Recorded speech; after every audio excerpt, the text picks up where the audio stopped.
longer. It looks like it's kind of like, oh, it's almost nighttime now. That's how fast things are changing. Just a couple seconds ago, it was almost like it was sunset. Now it's dark, completely dark. Now it's nighttime. There we go. So, Ryan, can you tell me, have we entered totality now? We must have. We're at the right time and everything. We're if not very close. It's nighttime in the middle of the day. Twilight on every horizon. Cold. It's hard to describe.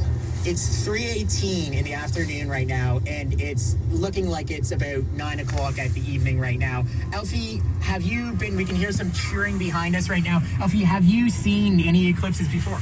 No, this is an absolute first time. I've definitely heard about it. I've grown up in a community that was always very into the sciences or very into like engineering. So I always heard stories of these wonderful eclipses, and I've just never been able to experience it. It's wonderful. And how are you feeling right now, being surrounded in this cold kind of weather all of a sudden?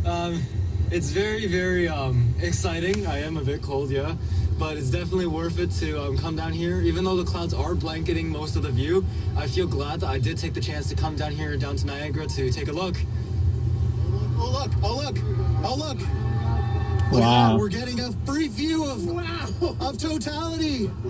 Holy smokes. What did we just see there, Ryan? We just saw the ring of fire around the moon, the sun poking through, the corona of the sun coming around the moon on all sides for just a few short seconds. But honestly, that's all I need. I don't know about you. Okay, that's incredible. Can you describe how that looked?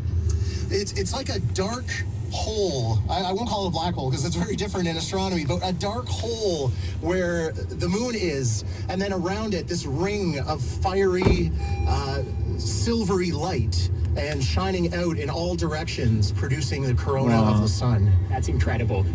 Alfie, I saw your dad fist bumping over there when he saw that. What's it like to be down here with your family and being here in Niagara Falls as we're watching this go on at the moment? I definitely felt like we persevered. At the beginning of the day, we woke up and we saw the weather forecast, and we were like, oh, dang. But then my dad gave us a lesson last night. We got a home alarm. Got set off. He had to drive down from Niagara all the way back to Richmond Hill and back up in that one night. And he told us to just not give up, and we took our chances, and now we're looking up at it, and we feel awesome. It's afternoon. This is spectacular, Ryan. What are we seeing as we go by right now? We are part of a cosmic alignment of the sun, the earth, and the moon. It makes you feel like you're part of it all, and we're just poking through the clouds, seeing that ring of fire, that totality. It's breathtaking. We can see some prominences of the sun, some loops of fire coming off the sun in all directions and looping back onto the sun, just poking out. And now we're back behind the clouds. You're almost losing your words there a little, I would say. Oh, I am, and I'm struggling to find the right words because it is a breathtaking experience. And I'm really glad that everybody's here to experience it. Seeing so many people interested in what's happening in the sky, for you as an astronomer, must be really something, I imagine. It is. I mean, I would say I have a more intimate understanding of the cosmos, but my goal is to share that with others.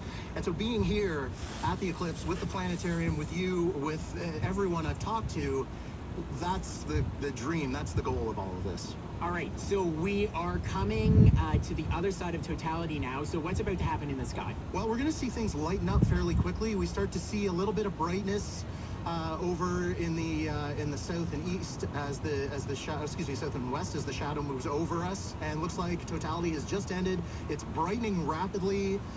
The cool temperatures are starting to decline a little bit. The sky is brightening so quickly.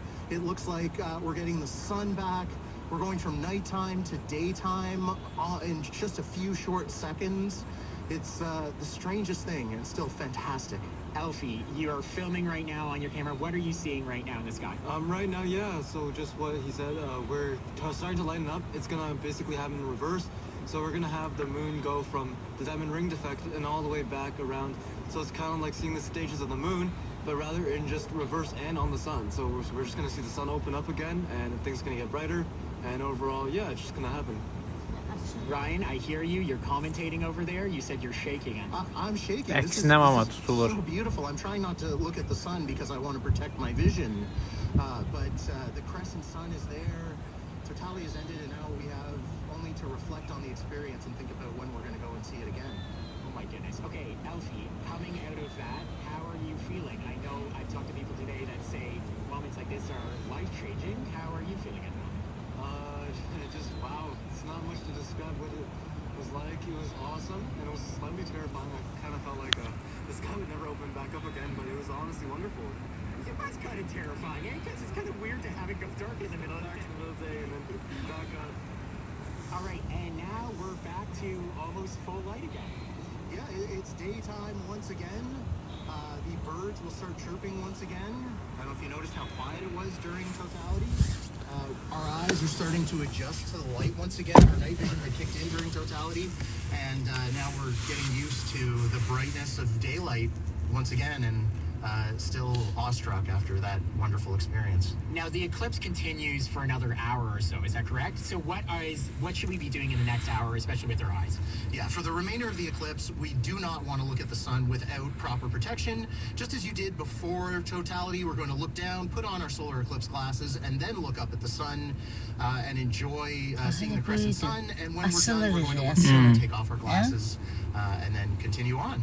And Elfie, as this wraps up, what are you hoping to see the rest of this afternoon as the eclipse totality has passed, but what are you hoping to see for the rest of the eclipse? I'm honestly just hoping to see the effect it has on people. I want to see the experiments that have been accomplished, and hopefully it should, honestly, I have a lot to tell my classmates when I get back to school, and I think that's all I look forward to, honestly, just kind of getting through the rest of the traffic, and hopefully it should, honestly, I have a lot to tell my classmates when I get back to school, and I think that's all I look forward to, honestly, just kind of getting through the rest of the traffic. Our planetarium set up here in Niagara Falls for anybody who's in the area and wants to come and see the eclipse in perfectly clear skies. We can still show that, but I'm excited to talk to different people and see what their experience was, especially as first-timers. So, wonderful time. All right, thank you. That's Ryan Marciniak, astronomer from Astronomy in Action. We wait for